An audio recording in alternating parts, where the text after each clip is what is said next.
Hello, hello. I'm Strider, your host here at Author in the Headlights. And thank you for joining us today. And today I've got a good friend of mine from Chanticleer. This is Dave Beaumier. Good morning. Good morning, Starter. How you doing?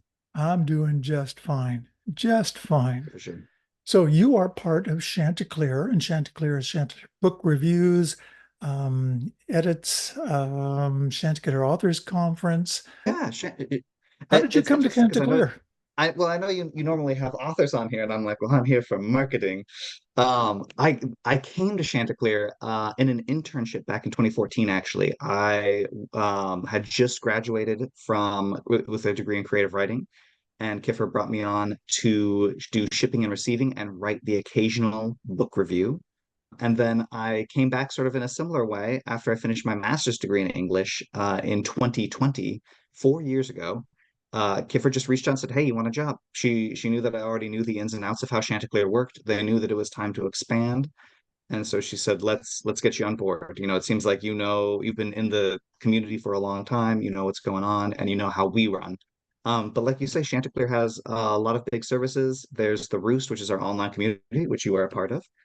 Yeah. There's the International Book Awards that go every year, our editorial book reviews, our editing services, our most popular of which is the manuscript overview, which is a delight, and the Chanticleer Authors Conference.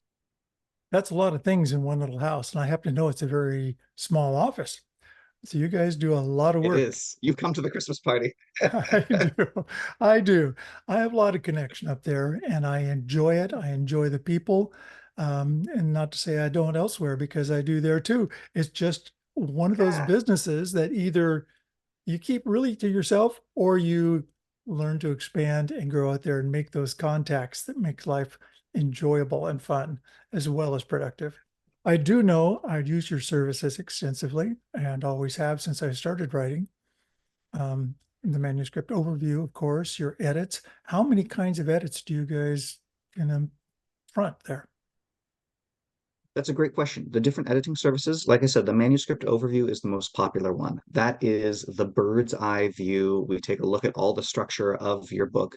One of the reasons we started doing that is in the awards, we noticed that we would get some really cleanly written novels or memoirs or whatever it is, Mhm. just beautifully proofed within an inch of its life, but there was no story, there was no heart to it. And so Kiffer likes to say, does it have a beat and can you dance to it? And the MOV really looks at that question very hard. And so the idea is much more structural, much more overarching, and bringing that all together. The other services we have are a line edit, a copy edit, and a proofread. The one that people usually are most guilty of skipping is a copy edit.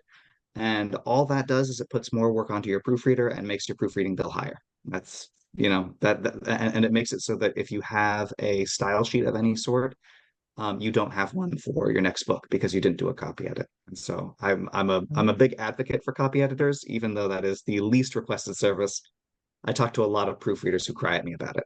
Yeah. Now, for those, because I actually speak to quite a few new authors that may Mhm. not know those differences, what are the differences between those types of edits? You already kind of went over the manuscript overview, which I use extensively because before I complete my book and put the time into that line edit element, I want to make sure the story connects. Did I miss something? Did I forget a part and it goes nowhere and it kind of stops dead ends? And people go, well, what happened to that? So that I use that a lot.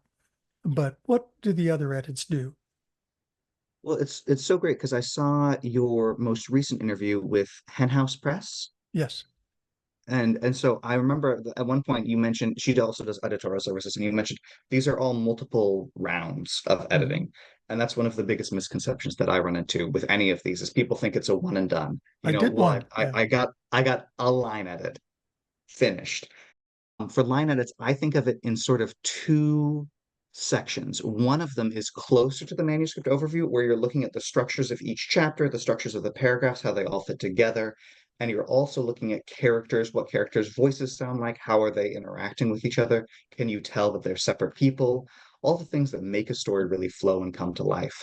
I think further line edits start looking at things more like word choice and sentence length. I think it's difficult to do all of this at once, in part because it's hard for one person to be go through and focus on every little thing at the same time, but it's also hard for the author. With the copy editing gets a little more into the nitty-gritty of what style are you using. The example that often comes up in my head is John Green likes to talk about, is stormtroopers one word or is it two words? Because in all the Star Wars Wikipedias, it's one word, but the Microsoft word and Merriam-Webster says it's two words. Now But that John can Green's like, also well, I'm be referring to. dictated by the author themselves, their feel of what they're writing, because they can create, Mhm. we're creators. We can create words, we can create meanings for words. It's all in how you develop that in your story to explain it and use it. And that's why it's so important to have a style sheet. There was one book I edited where a character was sort of a golem, from Lord of Mhm. the Rings, and of course he has this very unique way of talking. And was a book that was written by three different authors, and only one of them had a good grasp on how this character spoke. And so I used what that one did to transfer edits over to the other ones so that he would have a consistent voice and would speak consistently. Well, there's Um, another and element right there in the word yeah. golem. Now, the word golem that we know of recently happens to be from Lord of the Rings, but golem historically is something totally different. It comes Mhm. from Jewish mythology or background of a clay creature so that was a creation using a word to develop something new. Exactly. The last thing I would say that copy editing looks at is consistency in your text. Again, using John Green as an example, he often will have his days start on Friday. And so in his first draft, he'll be like, I went to the mall because it was Friday. 2 days later, on Friday, I did this. And so his copy editors have their work cut out for him, being like, okay, we think this makes the most sense for the sequence of days of the week. Yeah. What do you think? Or I've where also she's had a been friend who, pregnant for a year and a half now in the story. You don't Mhm. recognize it. Absolutely. Yeah, I've also had friends who are copy editors who draw a map because the person it's really important that they're in this lookout quarry somewhere and Mhm. they've got a cabin, and when they look this way they say these things, and when they look that way they see those things, and then they go into the house, and the house part of the house that faces east is actually facing west from the internal description. And so they help you catch those little things that are just good for consistency. It will never be perfect. For proofreading, I often recommend one round of proofreading before you format the book and one round after you format the book, because Good point. formatting introduces typos. It does. Um, but it's nice to have it as close to a galley as possible. Then you format it, put it into a galley, and see what the typos become. Mm. But it just helps cut down work later on. That actually A happened to lot of me time. where I had the Mm, book formatted and edited and edited first, formatted and sent in. And I had readers let me know that what in the world, what had happened to your book? And I said, I just had, what mm. do you mean? I just had it fixed. And I One had to of go back through and have it re-edited because the formatting changed things dramatically. It was very unique. And then there's what's going widows and and her orphans. Yeah, widows and orphans. Yeah, it's just what a hard thing. A lot of times I will hear from authors that if the story is good, that's all that they care about. But you're right that the readers will let you know, and the readers are a lot more judgmental than they our are. writer friends. They are. I just use the term widows and orphans. And for new authors, what would be your definition of that? Because that is a thing they have to watch out for in producing their book. For me, my understanding of a widow and orphan is just when there's one word at the end of a line and there's nothing else under it. A lot of times that just sort of looks weird, or if it's like on a page, like you turn the page and it's murder or something, Part of the print format yeah, it's where you part laid of it the out print and it's format. left by itself out in, say, the next And page. Yeah, yeah, and it looks bad, it looks weird. That can often be fixed through sometimes a little bit of formatting tomfoolery, where you just like squeeze something down a little bit. it's fixable It can usually. be, Yeah. yeah, Now you've got so many in, let's say, let's go back to Chanticleer. Chanticleer um, competitions, book competitions, it has grown over the years. Now, how many categories do you break these things down into now? I know the it's a newest great question. one, Well, I think, is book cover art. yeah, you've already submitted Strider. I've seen your book on it. there's the official number of categories that's on the website, and then there's the one that people on the roost know about. And so Aha. on the website, you can submit to 25 different divisions. But if anyone wants to submit, please email me at info@shantyreviews.com and I will gladly get you set up for there. See, there's a But good yeah, reason to listen to the show. Yes, you get the inside scoop. you know that Scoop. You can also email me for a discount to join the Roost, which I would love to talk about more at some point. All right. But yeah, there are 27 officially divisions, 25 that are easy to submit to. The SIBAs are Chanticleer International Book Awards. The SIBAs are the number one service that we offer. They are magnificent. They really, in terms of marketing, most of them are $99 to enter, but there is a long list, a short list, semifinalists, and finalists, and then, of course, the first place and grand prize winners. But every time you advance on that, we put it out on our website, we send it out in our newsletter, and we put it out on social media. Advertising for you writers. That's our There's really big advertising. goal. And And it for puts someone, you so you know really how good you're doing. Because you put it on the market, you don't actually know.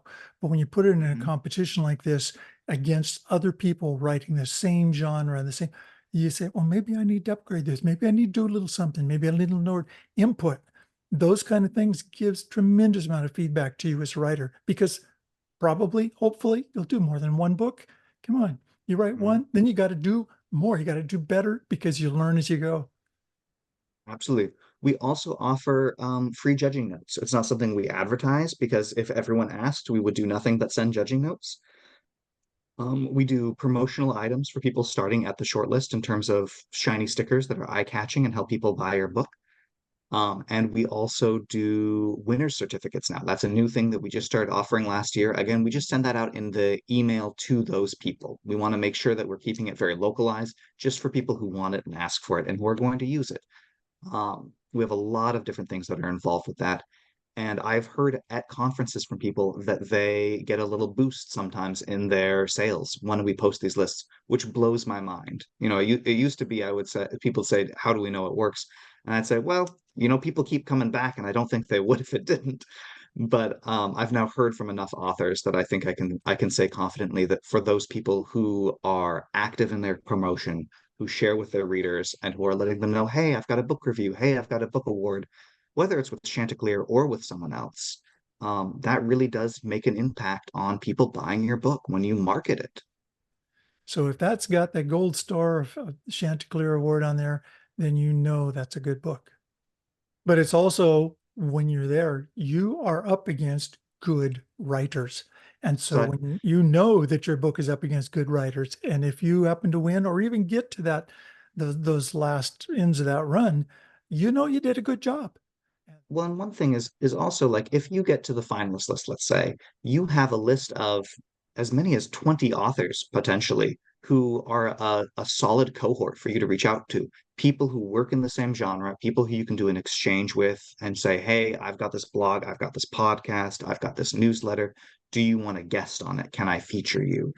And you can really expand your circle of influence and the people who you're connected to help market through looking at who are the same people. If you come to the conference, you meet them, you trade books, Absolutely. you From swap around the reviews. world. It's a it's so man, it's so funny because being in Bellingham, for those who don't know, I'm sure everyone does, but we're at the tippy top northwest corner of the United States, right next to Canada. So when we say International Book Awards, people often say, yeah, Vancouver, Canada. They see it.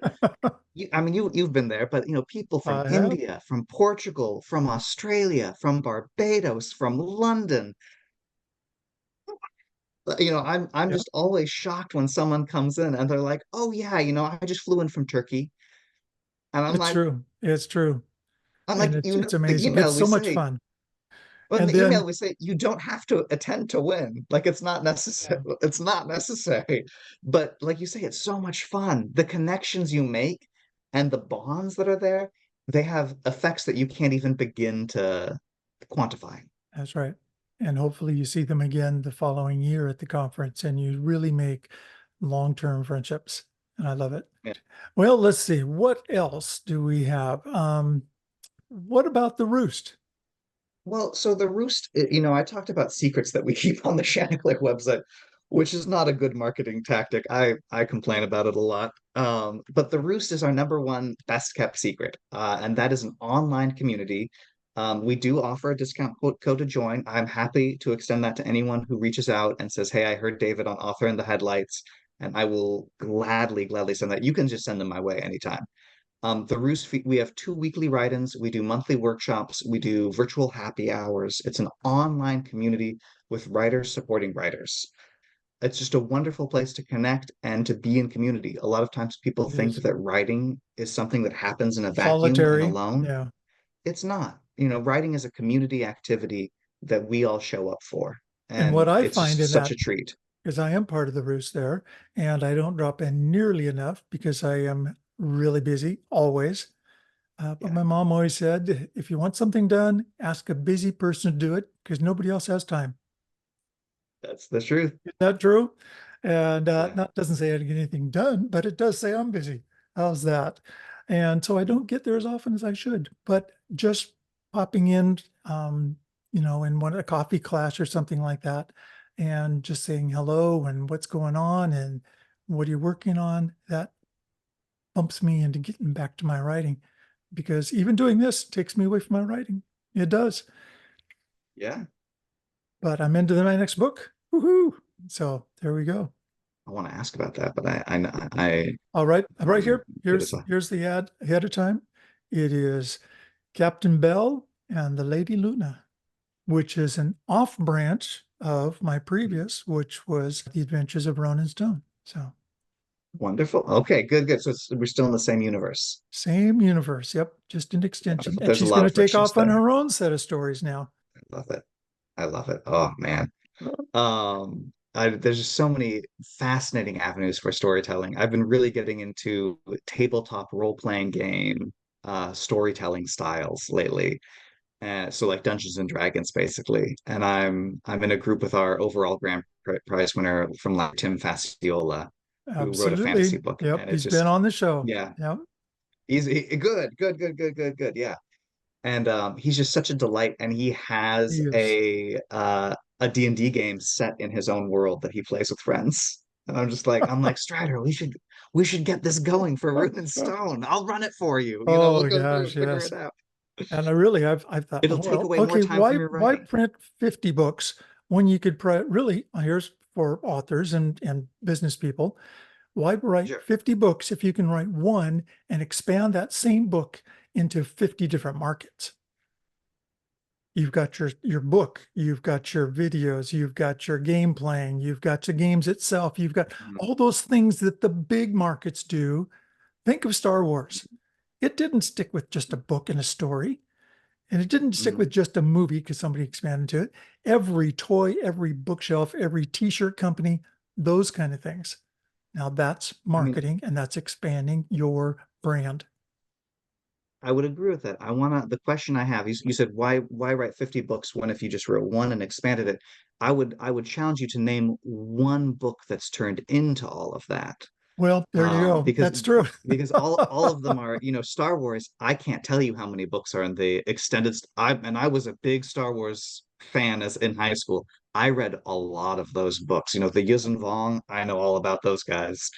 That's a niche market there. The But Hobbit, Lord of the The Rings, all Hobbit, of yeah, everything. yeah. The Discworld series by Terry Pratchett has a new role-playing game coming out. Anyway, we've left Yep, we've left the world. we have back to books. We're authors Back to here and books. that sort of thing. Yeah. I have one more thing that might be a secret that I've kept from you, Strider. Uh-oh. Because it's outside of the range of Chanticleer. But the one other thing that I would love to talk about just a little bit is I help run a small press called Hamlet, which is like Bellingham literature, Got it. I Hamlit. love it. It's really nice. It's focused specifically on Pacific Northwest, and I imagine a lot of your listeners are here in the Pacific Northwest. A lot of them. Um, yeah, it's just hamlet.org. We publish local authors. We try to focus on both new and experienced authors finding their voice. We offer semi-pro paid publications of a $5 honorarium, which is these days is really important to get yourself on the board. We have a lot of authors who sort of will credit Hamlet with them feeling confident enough to submit. People with Chanticleer credit Chanticleer for launching their career. The thing about that I really want to say is that Chanticleer sells marketing tools. Like that's what it is. And so it's important for someone to pick it up and use it. Chanticleer is named after the rooster from the Canterbury Tales, and so it's Chanti reviews.com. You can just Google Strider book reviews and you'll find us. There you You'll get go. the reviews for Luna. It'll be right there. Okay, we're running out of time. Gosh, I hate I this, see David, it. because we've got so much to talk about, Yeah, so we could much just keep fun. going all day. Or we'll have to have you back then. Okay. Does that sound like I a look plan? for, I've got a book for 2025. I'll hit you up. All righty. Sounds perfect. Perfect. I want to thank all of you out there for listening and being part of us here at Author in the Headlights. And it's sponsored by DurhamandPublishing.com. Check out their webpage there, DurhamandPublishing.com, and the bookstore, um, Author in the Headlights page. And for you authors, there is an author's resources page for all those things that you might need in your getting your book together, from your editing to your book covers to art to check it out, DurhamandPublishing.com. Thank you for being with us. Thank you so much for having me. Until next time, we'll see you Bye then. bye. I find the right button.